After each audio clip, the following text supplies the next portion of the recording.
De ces ateliers devrait émerger certains projets sur lesquels la ville de Saint-Pierre pourra associer le privé. Il y aura les ateliers effectivement des 28 et 29 mars prochains. Et puis il y a cette enquête en ligne, une fenêtre vers le grand public et en tout premier lieu les administrés pierrotins. Avant tout et surtout, c'est eux qui doivent être les premiers convaincus, pas les seuls. Si les pierrotins ne sont pas intéressés à ces démarches-là seront vouées à l'échec.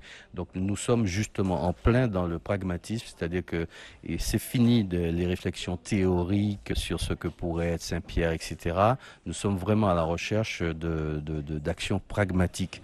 Et c'est pour ça qu'en amont de ces ateliers, l'idée d'un sondage sur lequel tous les pierrotins, mais au-delà tous les Martiniquais pourraient se prononcer, c'est pas pour savoir ce que nous avons à faire. Il s'agit là maintenant d'aller chercher les moyens pour aller plus loin. Ce dont il est question là, ce n'est pas le patrimoine de Christian Raffa ni de pierrotin seulement, c'est le patrimoine martiniquais dont il s'agit. C'est l'histoire de la Martinique qui passe sous tous ses angles par Saint-Pierre. On voudrait aboutir à cette mobilisation générale pour que ça profite en fait à tout le monde et d'abord aux pierrotins.